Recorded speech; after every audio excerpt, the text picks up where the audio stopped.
This is sample question 1, exemplar, page number 69. Doubt of जान्या। इसके अंदर आपको गिवन है कि ओ बी जो है वो परपेंडिकुलर बाइसेक्टर है ईडी का। एफ ए परपेंडिकुलर है ओ बी पर और आपको प्रूव करना है 1/OA plus 1/OB is equal to 2/OC। 1/OA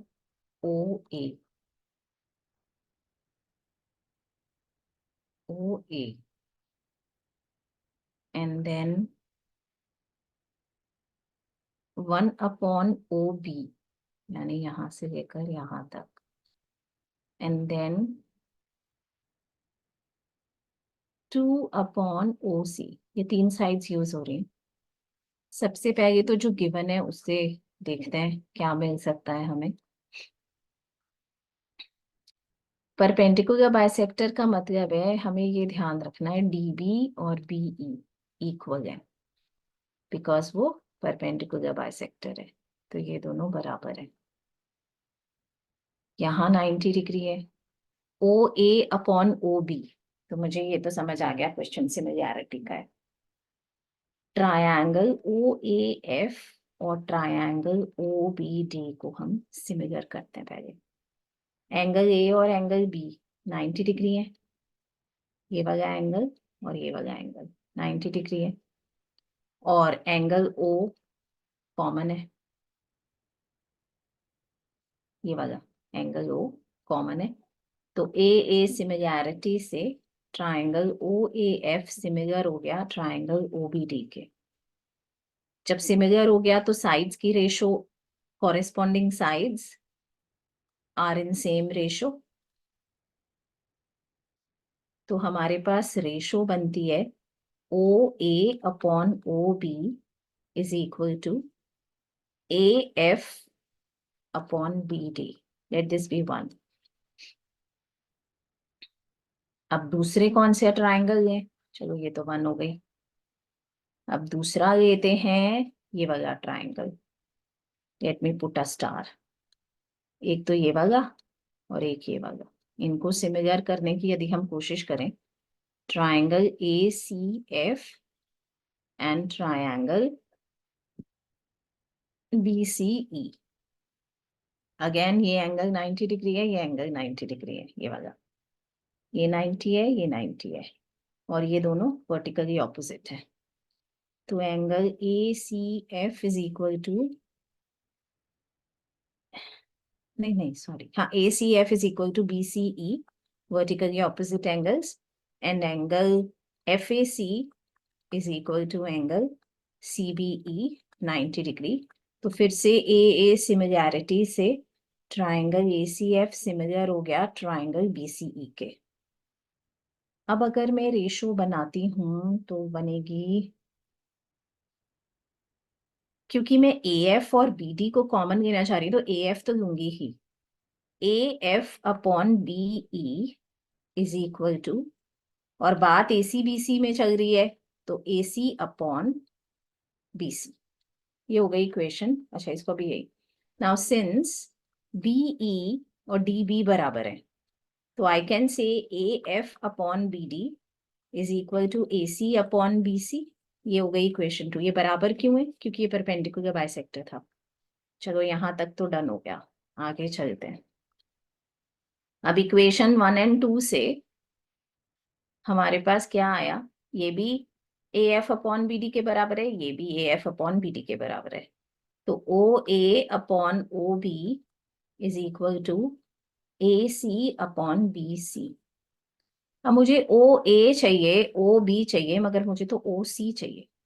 ओ सी, ए सी तो नहीं चाहिए, बी सी भी नहीं चाहिए, ओ सी चाहिए। तो ओ सी कैसे आएगा? ओ सी के लिए हम ऐसे कर सकते हैं, ओ सी माइनस ओ ए लिख सकते हैं इसको। ओ ए अपॉन ओ बी, ए सी, ये दोनों तो मुझे चाहिए थे, ये दोनों मुझे नहीं चाहिए, तो इन्हीं की जगह चेंज करूंगी मैं। ए सी को कैसे लिख सकती हूँ? ए सी को आई कैन से ओ सी माइनस ओ ए। और बीसी को कैसे लिखूं? बीसी को मैं लिख सकती हूँ ओबी माइनस ओसी। ठीक है, अब क्या करूं, अब क्या करूं, अब क्या करूं? क्रॉस मल्टीप्लाई करके देखूं, क्या करूं? एक बार करके देख लेते हैं। सपोज अगर अपन, अगर मैं इनको क्रॉस मल्टीप्लाई करती हूँ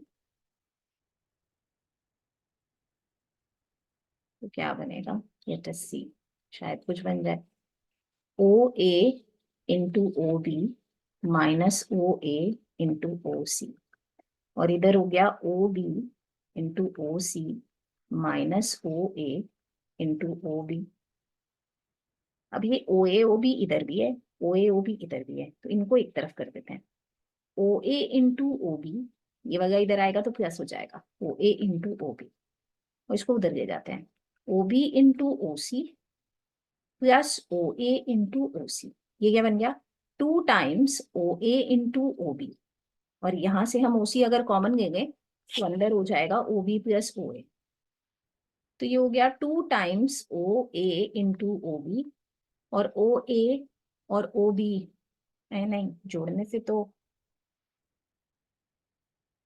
ओ बी और ओ ए को जोड़ दूं,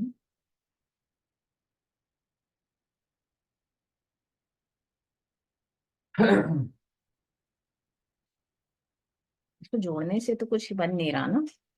तो नेक्स्ट स्टेप क्या करें? Let's see, let me give me 30 seconds. मैं काम करती हूँ, मैं इसको कॉमन नहीं लेती, मैं नहीं ले रही कॉमन। ठीक है, let's keep it like this only. Okay, अब क्या करते हैं, इस पूरी इक्वेशन को divide all the things by O A into O B. मुझे टू के साथ ओ ए ओ बी नहीं चाहिए, तो ये हो जाएगा 2 O A O B divided by O A O B is equal to O B O C divided by O A O B plus O A into O C divided by O A into O B. अब ये तो cutting हो गई यहाँ से, बचा क्या? Guys बचा क्या? यहाँ पे लिख रही हूँ, वहां स्पेस कम था। बचा क्या हमारे पास? इस तरफ तो सिर्फ 2 बच गया, इस तरफ बचा ओ सी अपॉन ओ ए प्लस ओ सी अपॉन ओ बी, बस हो गया अब तो। देन हम इधर से अगर ओ सी कॉमन ले लेते हैं तो 1/ओ ए प्लस 1/ओ बी, तो दिस वुड बी 1/ओ ए प्लस 1/ओ बी, और ये ओ सी इधर आएगा तो 2 के नीचे चला जाएगा, हेंस प्रूफ। क्वेश्चन थोड़ा ट्रिकी है, बार बार प्रैक्टिस करने से ही आएगा, स्पेशली यहाँ तक तो शायद आप सब लोग कर लोगे आसान से।